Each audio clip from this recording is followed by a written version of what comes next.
Warning, we're going to be discussing events for currently running weekly anime. If you want to avoid spoilers for certain shows, there are timestamps in the description.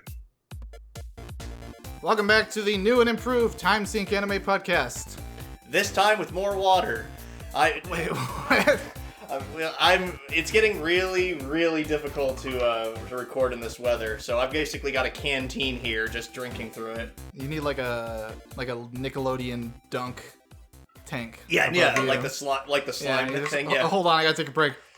Welcome back to the Timesink anime podcast. I'm Rex, and this is probably JT. Hi, I'm Jay, everybody. How's it going? We are talking about week 4 of spring 2019. We're finally settled it. Summer. Sorry, we just recorded the spring 2019 review wrap-up. yesterday, where we talked about all the spring shit. But yeah, it's summer 2019, week 4. And I'm having trouble keeping up with all the shows. So we picked the 6 shows we're gonna keep talking about, and we're keeping up with those fine. But I'm having trouble finding time to watch everything I want this season. Because there's so much goddamn good stuff. Yeah, like we already talked about that in episodes past, where there were some shows that we really did enjoy and wanted to continue watching and just not discuss. I'm just glad we went down to 6 shows a week. Oh yes, absolutely. Yeah, absolutely. Because I would have so much to say about so much good stuff. Yeah, exactly. And the other big thing about that is just coincidentally, most of the shows that we picked air on Friday. One airs on Saturday, and then there's one that is airing on Sunday. Which, because of just for the sake of this one, the newest episode of Vinland Saga, the Sunday show, is not out yet, so we won't be discussing it. We'll talk about that next week. And yes. I don't even know if they're going to do like one episode or if it's going to be a 3-week thing again. Yeah. I don't want it to be like delivered in 3-week chunks necessarily, but if that's the direction they go, I'll take what I can get because I'm enjoying that show. Yeah, I can't wait for more. Mm-hmm. So we got some news for this week. First of all, we just got the announcement today that Zombieland Saga is officially getting. Well, I think they talked about it before. About a sequel. But now we got an official announcement for the sequel titled Zombieland Saga Revenge. Yeah, which is a really bizarre name for this series, but at the same time, it's Zombieland Saga. Series, it's already kind of over the top and ridiculous anyway. So the reveal for this was actually done at a festival in Saga Prefecture. I think it was like the Zombieland Saga Revenge Festival. Yeah, or something. But they had like food stalls and everything. And sold like specialty goods from like the show and stuff like that. Yeah, it sounds really cool. I would have loved to have seen that in person. Yeah. Or did they have like the Gat Olympics, I think it was? Oh yeah. Like the mud bicycle. Yeah, that was a great bit in that show. We talked about this show quite a bit when it was airing. It was probably one of my favorite comedies that season. Fall 2018? Fall last year. And I'm just happy that there is a second season confirmed because the ending of the first season certainly indicated that there would be more. And we're finally, now that we've got official confirmation, it makes me happy. Yeah, something to look forward to. Exactly. And then we also got a second trailer for the Konosuba movie, which, if I can say anything, it's 2 words. Can you guess those 2 words? Jiggle physics? I mean, I was going to say anime titty, but close enough. A lot of jiggle physics in that trailer. Yeah. It looks very Konosuba, like jiggle physics. I don't want to take jiggle physics aside, because that was part of the original Konosuba. Yeah, no, because in the world of Konosuba, nobody wears a bra. That's just kind of an established fact. Nobody in Konosuba's world wears a bra. Just like Aqua doesn't wear underwear. Yeah, I always stand by the fact that she has, like, Schrodinger's underwear. Yeah, like, they kind of exist. I've never seen them. Yeah, they exist, yet they don't exist somehow. Unless someone shows a screenshot, I will continue to think they are not there. In the manga and the light novels, I think they show that she does wear underwear. Okay. But doing the deep research that we all need. Yes, I'm doing the Timesink Anime podcast. I'm doing the research, so you don't have to. Wait, that's a different catchphrase. Never mind, nix that. But yeah, it looks really good. Like the explosion we saw in the trailer. Oh yeah, cool. yeah. And I really am excited to see more about Megumin's family. And the Crimson Demon Clan. Because that's what it seems like. It's like a Megumin arc. Yeah, exactly. That's what the movie looks like. It seems like they're definitely going more for the Megumin Cosma ship tease. Like that's what it seemed like they were hinting at that quite a little bit. Like it just seemed like I doubt there's going to be a relationship out of it, but it's going to get people into the theaters. Yeah, probably. let's ship tease these two, because they certainly have done it kind of already in the show, but whatever. I adore Konosuba. I'm super excited for this movie. If it actually does get a stateside release, you can damn well... Crunchyroll's confirmed they are working with the studios in Japan to bring us a United States release. That's really cool then. Probably not simultaneous. Yeah. But it is confirmed we will get a theatrical release in America. Bitchin'. I'm totally happy with that. I will gladly pay money to see that in theaters. Great, as long as it isn't like more than $10 for a ticket.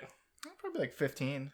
That's normal prices for a ticket. Okay, 15 that's totally. You're thinking like $30 for a special ticket. Yeah, like I would not pay to see a $30 ticket. Just no. Like I like the anime industry, but at the same time, it's sort of like buying Aniplex goods. Like Aniplex produces some high quality shit, but it just, do I really want to spend? Yeah, can I really justify pulling this money out of my wallet? Paying $60 for like 13 episodes. Like I could have this loaf of bread, or I could have this anime. I can't really survive on anime. Or can I? Or can I? No, I can't. That's the future. But yeah, that's it for all the interesting news I saw this week. So. Interesting news or idle chit chat, however way you want to spin it, but that's it. Talking about the shows we are keeping track of, starting off with Demon Slayer. And oh boy, was this a incredibly hype episode. Yeah, it was just I can't really go like an episode without talking how fucking pretty this show is, because it is like absolutely just a visual treat to watch every week. Like, it's UFO Table. You kind of come to expect this from them at this point. But I just gotta say, oh my god, this is so pretty, just at the risk of sounding like a broken record. I was talking about this with you a little while ago, but with Zenitsu, the juxtaposition between his kind of pathetic, meek, useless side and his incredibly badass demon hunting side makes it stand out like that much more. I think it makes those moments feel like so much more badass. Absolutely. Than when, let's say, for example, Tanjiro, he's just like, yeah, I'm doing this, I know what to do.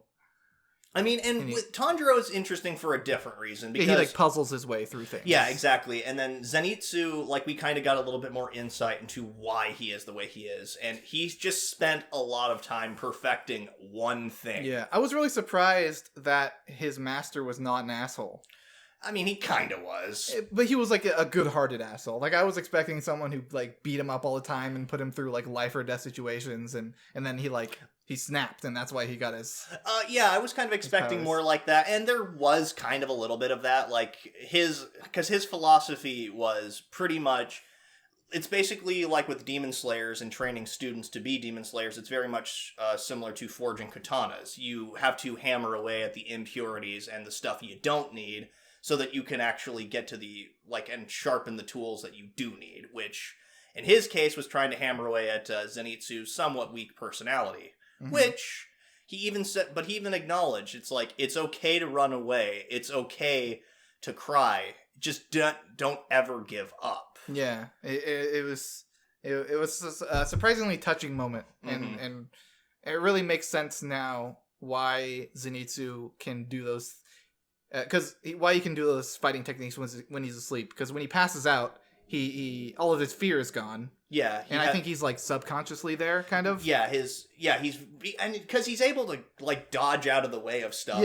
like really easily. Like even the spider demon, who, can I just say, they did a really good job at making the movements of these spider demons just really... Yeah. It looks like the fucking, that freaky Skulltula monster thing. I was going to say from Toy Story. The baby head spider-like thing. Oh my god, I did not even put that together. That's very true.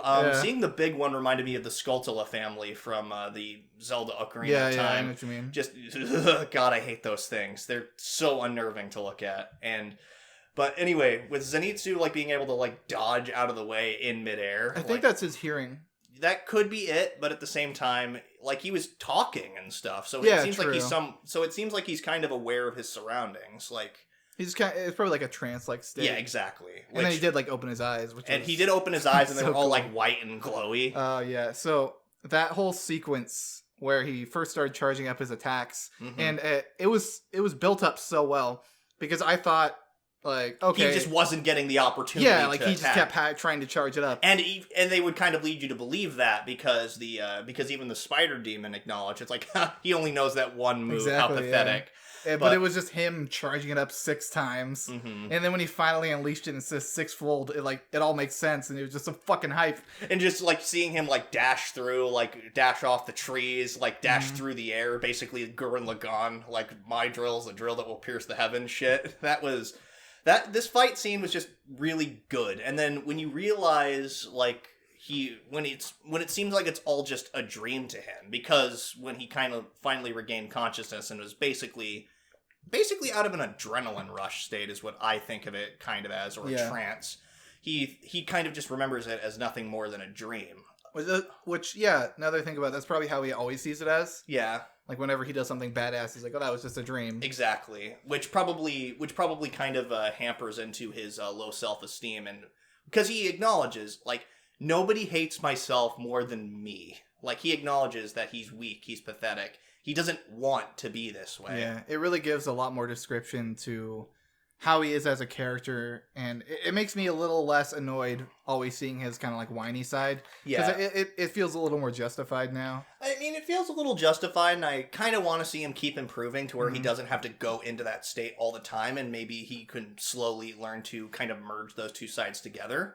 Yeah, and I was saying to you that they're also setting up another really cool moment later on, like a cool shonen moment, because we know he has just this one technique. This is the only technique he has, so I feel like they're setting up for a really cool moment later on where he's going to say, like, thunder breathing second form, and yeah, exactly. Everyone's going to lose their shit, and it's going to look really cool. Because he acknowledged, like, just that there are only 3 forms of thunder breathing, like, which is, as we kind of discussed a little bit off mic, a little bit how water breathing is so much more versatile, it seems, because, you know, that's water's gimmick. It's ever-changing. It's never exactly constant, but it's constantly shifting. Whereas thunder seems to be an incredibly powerful breathing technique. Yeah, and there's not really more than, like, when lightning strikes, like, it doesn't really strike in a bunch of different ways. It just strikes. Yeah. There are 3... It's actually interesting you bring that up, because there are 3 different ways that lightning can strike, I think, technically speaking. Like the way that the clouds will go. There's like cloud to ground, ground to cloud, stuff like that. There could be something there. It could be, but I don't know. Like, this was something I remembered years ago, and I'm not entirely sure of the science behind it. If you guys happen to know out there, then feel free to leave a comment, because I think that'd actually be a really cool way of implementing that. Like, the 3 different ways lightning strikes. There wasn't a whole lot else in this episode. I will just say, Chuntaro, the little sparrow, continues to be absolutely adorable. Oh yeah, I'm assuming that Chuntaro is probably going to have to get some kind of antidote. Yeah. Because I really like that Zenitsu, he was about to accept death, and his master shows up in his head and, like, don't give up. So he's using his breathing to slow down the poison as much as possible. Yeah, just it's like, no matter how painful it is, no matter how much agony you're in, just keep trying to survive for as long as possible. I actually was just like, after seeing like Chuntaro, like kind of his eyes doing the little anime crying water, thing, yeah. I was just like, oh. It's like, I was not expecting that. It's so corny and cheesy, but it's at the same time really effective, because Chuntaro is a very cute little character. Mm-hmm. It was kind of funny how it got scared by the spider and like hid in his jacket and stuff like that. Just really cute stuff. Good stuff this week. So next up on our list, Dr. Stone. Dr. Gun. Yeah, Dr. Gun. Or Dr. Bomb, kind of, because it seems like they're making gunpowder, like not actually guns right now. I don't think they have the technology to use guns. They don't have the... I'm sure they can make, like, rudimentary single-shot guns, probably.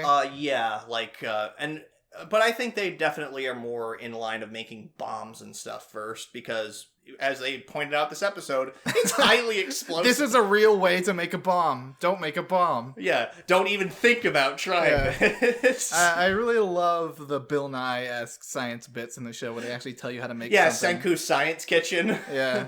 I think it's great. Like, I kind of imagine... I think you bringing that up just reminds me of that Bill Nye bit. It's like, this will set the planet on fucking fire. Like, just... I absolutely, and I think it was hilarious, like how it's like, oh, stone against stone won't do anything. It won't light a spark because you need stone and metal to create flint. And it's like, and he's going through all the different things you can find in like the volcano, and one of them was iron pyrite. He's like, iron, fuck, iron. Wait, stop! Yeah. And because in conjunction with Taiju's like ridiculous strength, of course it was gonna light a spark. Yeah, well, it all worked out because the Yeah. whole smoke signal thing. Now Yeah. we know, like we knew there was more characters, obviously, because the opening. But Yeah, the opening showed more. It looks like we're gonna get introduced to more characters a little sooner than we thought. 'Cause I thought they'd have to go around freeing more people. But I guess it makes sense if Taiju and Senku were able to break out without anything. Yeah. Well, I guess Senku had the help, but Taiju just busted out, I guess. Yeah, exactly. I will say this. Something that did really annoy me this episode was the freaking let's wait until civilization is rebuilt to confess how we feel, or so I can actually tell you how I felt that day. It's like, no! Yeah, that seems don't like, do that! that seems like another excuse to be like, I don't want to tell her now. No. How about you don't be a bitch? Just freaking tell her, Yeah. you idiot. Or eventually, like, or you're gonna end up telling her on your deathbed or something. I don't know. Like, I hope that isn't the case, because Taiju and Senku play really well off each other as far as brain and bronze go. It's a really good dynamic. I do have a complaint this episode, and that's that I think the flashback really threw off the pacing of the intense showdown between Senku and big muscle Shishio? Shishio's in Or there? Tsukasa Shishio, yeah. Yeah, the big muscly guy. Mhm. It really threw off the pacing of that intense moment because, like, let's be real. We all know Senku's not going to die, Mhm. but still, it would have been. It was kind of an intense showdown that was cut out by a. I will say the flashback was good, Oh yeah, the flashback but it was just really in a good. weird place. It was kind of put in a slightly awkward place, yeah. But the content of it was handled really well. Like you seeing like little Babby Senku like slowly getting a taste for science. And his dad seems like a really cool guy. It's like He Santa goes and sells his car to get his son a bunch of science stuff. and yeah,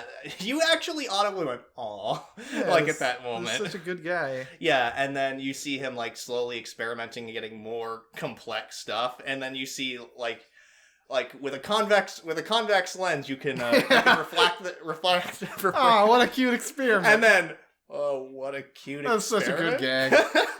And then just like eventually he's got like this You ridiculous got liquid nitrogen. and then the guy in the background's just like If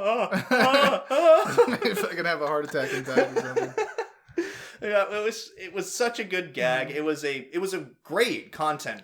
I think it should have been an episode in and of itself. Yeah, Like a flashback of how like Senku and Taiju met and everything. And... I think so, yeah. Like, and it kind of, I guess, like, from a storytelling standpoint, it also kind of makes sense because Tsukasa in that moment is giving him the ultimatum, give up science forever. And it's showing kind of in that moment how much science actually means to him and how he's absolutely not going to do that. Mm-hmm. So from that standpoint, I kind of get it. It doesn't throw the pace off completely for me, and I appreciate it. So once again, we just get a little bit more insight into Senku as a character. And sorry, go ahead. it was certainly a better flashback. It didn't like completely like exposit over it. It just kind of let the visuals and just how There was no narration. It Yeah, was exactly. Just like a scene. Pretty It was much. Yeah. exactly. You just got to watch it all play out. I really liked Shishio as a character in that moment because when he looked at Senku and said, "Just promise me you'll have to stop. You'll just not think about science. Just promise me, and I won't have to kill you." And the voice acting and the facial expression right there made it look at least to me, that he really, really, really didn't want to kill him in this situation, because he doesn't like the people he values. I think he really wants to protect, and he doesn't want to kill. Like the youth of the world, because they're pure, they're innocent, they haven't done anything, to wrong him, so he doesn't want to hurt them if he doesn't have to. Exactly, and even Senku kind of begrudgingly acknowledges this to a degree. He's like, he's a good-hearted guy. He's also a murderer. Like, he's kind of recognizing, yes, there is some credence to what he's saying, but at the same time, he's killing people just because. It seems like, and I think he's not all good intention. At least that's not the way it comes off to me. It seems like he just wants to be at the top in some degree. Like, whether or not he realizes that just yet. Yeah. Because he got, like, legitimately threatened when he realized, wait, he's going to make gunpowder. Yeah. I'm not going to be the strongest thing anymore. So because it would stop his world. Yeah, exactly. He's a kid. Yeah, he is. At the end of the day. And that's an important thing to make. These are all just kids. Yeah, so he's probably got a lot of feelings Mm-hmm. in going in a bunch of different directions. That cliffhanger though pissed me off so much. I was just like, really? Because like I said, we know he's not going to die. It's just a matter of how he's not going to die. Yeah, I think my prediction is that it's going to be some person Mm-hmm. showing up, one of the people from the smoke signals showing up. Yeah, maybe. Either that or it could be Senku having some kind of science on his body. Yeah, like maybe he's got something hidden underneath that collar, kind of like Dazai having the metal plate hidden under his cast in Bungo Stray Dogs last season. Maybe. I'm not entirely sure how that's going to play out. I am kind of annoyed that I have to wait a week to find out the conclusion of that. It's just like, this is really obnoxious. Here we go! All right. So next up is Fire Force, and we are back from the 1 week hiatus after they took a break for obvious reasons. Yes, reasons that are pretty apparent now. There was a little bit of concern with this episode because when we might as well just get that out of the way and acknowledge that there was rumors that they were going to censor some things, change some things, and like you looked into it a little bit and you noticed they didn't really. And you said they didn't really change much based on what people were recognizing? Okay, so from what I can see is it looks like the fire is more orange. Like it looks more like plasma energy instead of actual fire. Yeah. I know in the ending scene they put like a black like shadow over I think a bunch of people were on fire. Oh, yeah. And then they also censored the ending when she was running with the fire in the background. Beforehand, there was a bunch of buildings burning, but now it's just fire in the background. It also looks like they cut out at least a minute or two animation from the episode. Yeah, because the end was a lot of static frames of them just talking. Yeah, nothing was really being shown or anything. And, I mean, if it's just for the broadcast release, then it's understandable. Yeah, I 100% get it. Definitely have to preface that this is not a complaint. I totally understand why all these censorship is in place. There's a lot of people who could accidentally turn this on and go into a full-blown panic attack because of absolutely. That was an absolutely devastating thing that happened. But that being said, I would love a Blu-ray release with just all the original content, because when it's on TV, obviously you have to censor it for this situation. But later on in a Blu-ray release, I see no reason why they couldn't just give us the full uncensored. And I think that in terms of the limitations that they did like place on themselves, they did really well. Like some people were immediately just like, oh no, it's like they're censoring is almost always universally bad, stuff like that. Like just complaining, being dicks about it. And then some people were kind of overblowing like just how extraneous the censorship would be. And just judging from what we've seen and what we've discussed, that was really minimal. So yeah. So anyway, enough about that. I gotta gush really quick. Because Kenjiro Suda. Yes, Kenjiro Suda. My favorite voice actor. He just fucking killed it in this episode. Like he plays the mysterious like shadow man so perfectly. Yeah, exactly. He's so damn cool. I mean, credit to the director as well, the scriptwriter. But just his performances always brings so much. Yeah, exactly. He was so delightfully creepy to listen to. Like, and sometimes there are sometimes where he just sounds really cool and grizzled and badass. Here he was kind of just creepy and terrifying. Sinister is the best way I can say. Sinister. That's a great way of putting it. And just like him trying to basically do like pull a Sasuke or be Orochimaru trying to recruit Sasuke like with Shinra there. Join me.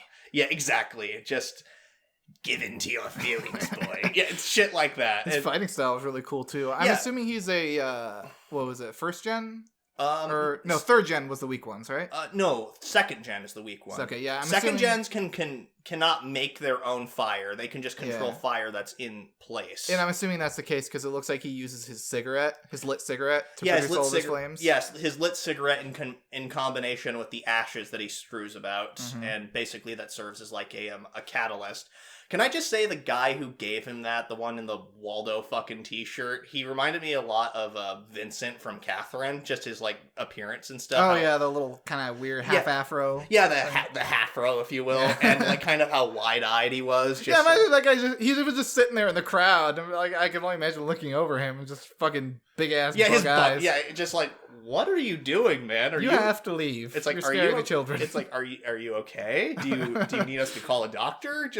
Exactly. He reminded me a lot of Vincent, but it seems I'm interested to find out so it makes sense that if there are if there is such a big bureaucratic organization as the Fire Force, of course there's going to be like corruption and stuff in there as well. Like they kind of acknowledge that there's a possibility of corruption just depending on like where the squads are, which of the three major organizations that back the Fire Force have the most jurisdiction, and we'll probably find out more about that as we go along, which I'm looking forward to.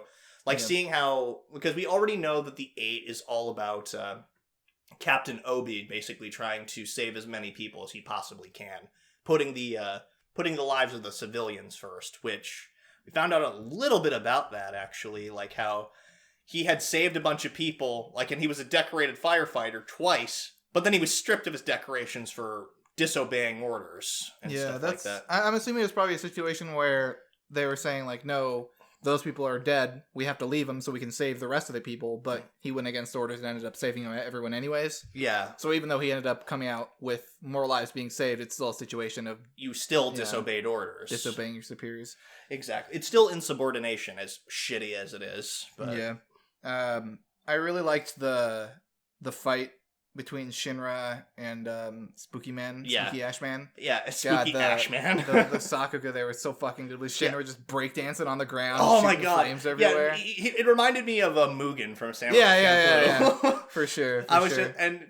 Or one of those fireworks that you light and then you throw on the ground. It just goes and spins around. And I love his kind of creed of heroes always do this. And heroes always do jump kicks. Yeah, heroes always do jump kicks. It's just so cool. And I love seeing him just genuinely trying to live up to those ideals. Yeah, exactly. I think Shinra's a great character. He's like the bit where he saves everybody. Yeah.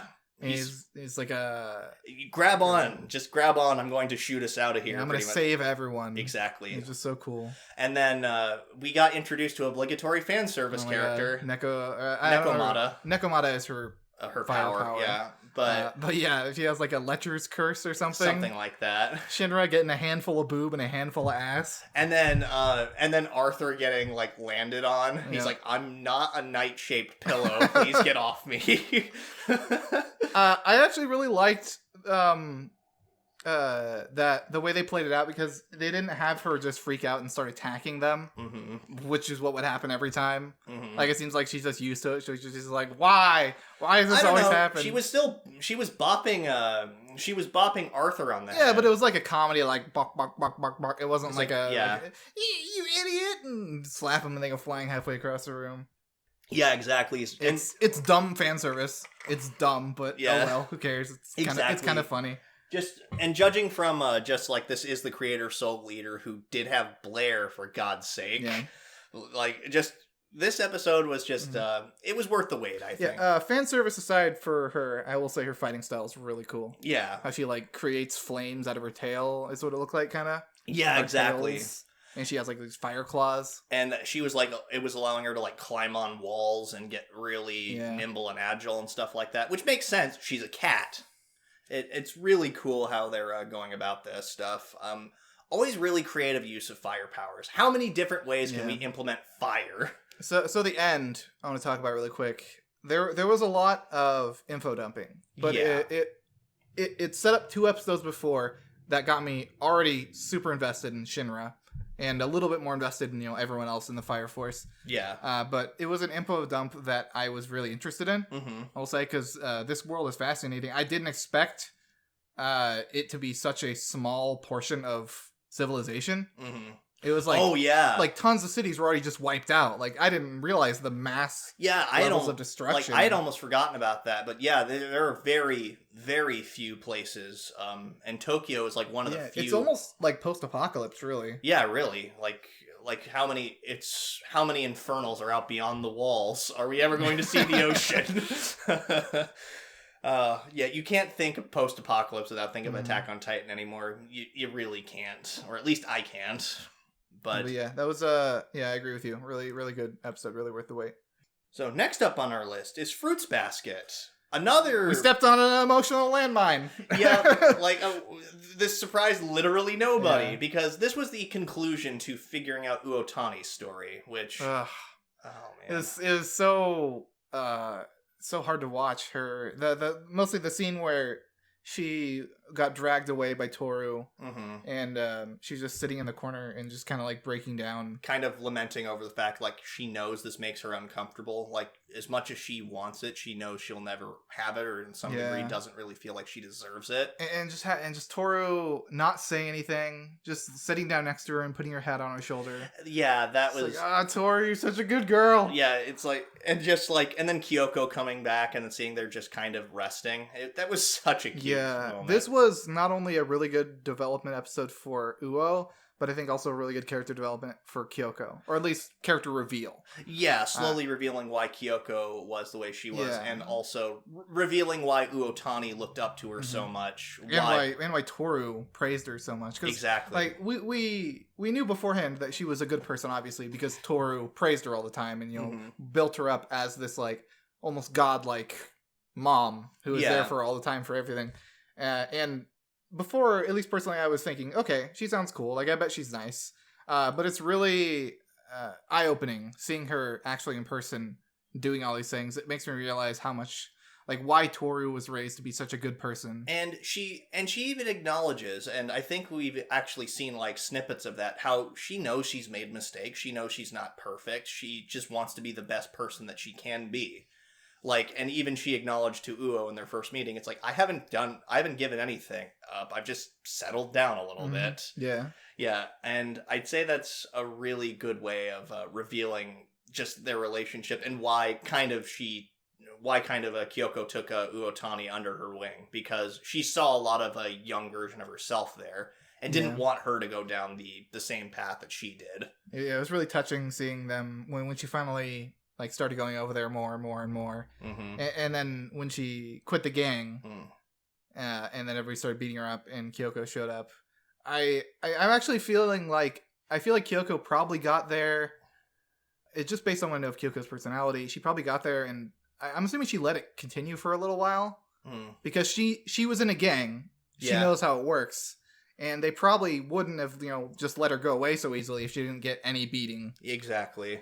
So she was probably there for a little bit, and then she stepped in. And then she just told a bunch of, as she puts it, because she said, "Let's end it here." Yeah, I think so. Like she would have gotten punished anyway, and I don't think she wanted to actually watch that, because that was actually a little hard to watch. Like, they were actually just full on like punching her in the face and punching her, kicking her in the ribs, stuff like that.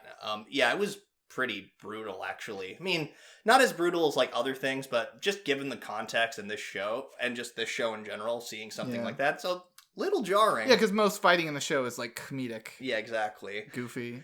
And here it feels a little bit more visceral and more grounded, but and that makes it a little bit more difficult to watch. But but after that, it was so touching just seeing Uo slowly go to school, and then everyone was making fun of like Toru for being friends with her, but Toru just didn't care.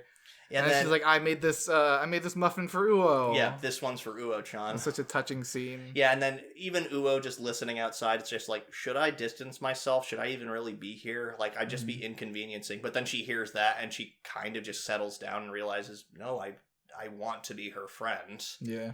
Like, super cute episode. The scene that got to me most was the piggyback ride home. Oh my god. When Uo was just breaking down crying, and Kyoko's giving her all these life lessons. It's just, she's such a good person. Yeah, Kyoko's such a good mom. And rest in fictitious peace. Yeah, exactly. But just like I don't really have any complaints about this episode. Mm-hmm. This was just a really solid conclusion to a really... It was kind of filler, but like filler in a good way. Exactly. And then also, I guess it was just kind of gave a little bit more revelation on something I hadn't really considered. It was something that was hinted at, like on the New Year's Eve episode, the one where Toru was getting upset, like for obvious reasons.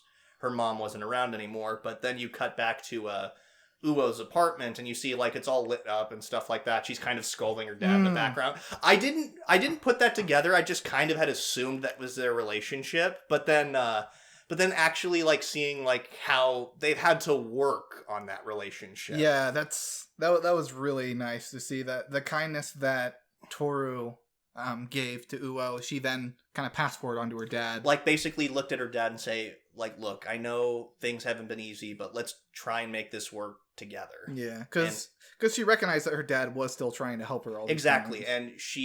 And she didn't really take it for granted. She just didn't know exactly how to express it. It's kind of a nice little happy ending, at least for that story. Exactly. Of her and her dad. Yeah, and just like it, like her, like she's talking on the phone, and then her dad cracks open a beer. It's like, Dad, doesn't come back on the beer and the sodium. It's like, and it's like, oops, sorry. And he's just like, don't pull that cutesy act with me.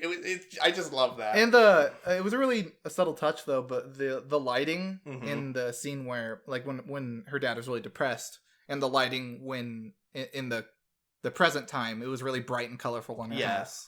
Yeah, like. I mean, because you'd imagine that he was probably, since he was depressed, everything was dark, everything was gloomy.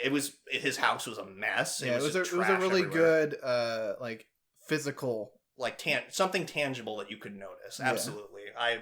This episode was great. I have, like, no complaints about it.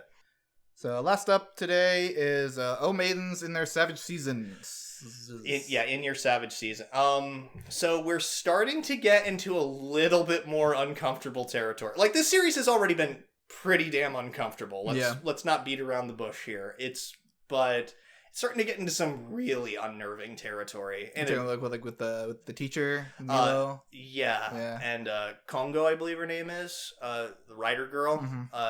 Yeah, her basically trying to force herself onto her teacher, but then realizing, wait a second, what am I doing, and why am I actually aroused by this? It just, oh god. And then it actually making her writing better. Like, I'm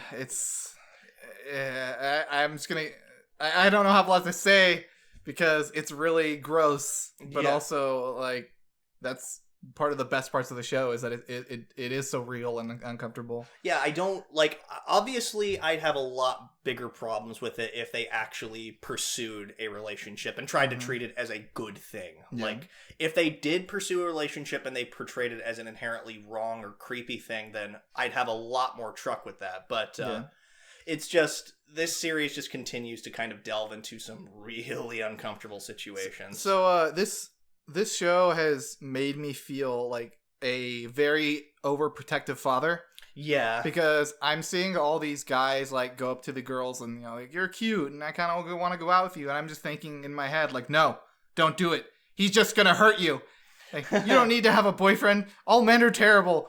Yeah. If you hurt my little girl, I will take you up to the top of the school roof and I will throw your ass off. Because Sonozaki, the girl who, until this episode, was wearing glasses and stuff, she finally took her glasses off, and everybody started to realize, like, oh, she's actually attractive. You know, that whole cliche. But, which I acknowledge is, like, this is, like, straight out of a shoujo manga. Oh, yeah, with the main character. The problem, the thing there, though, is that I want to believe the guy who is hitting on her in particular actually does care for her. And he does seem like a genuinely nice guy. He does. But my paternal instincts tell me that he is nothing but treble. Yeah, nothing but treble. Treble. Treble. Ain't nothing but treble. But he's just trying to get into her pants.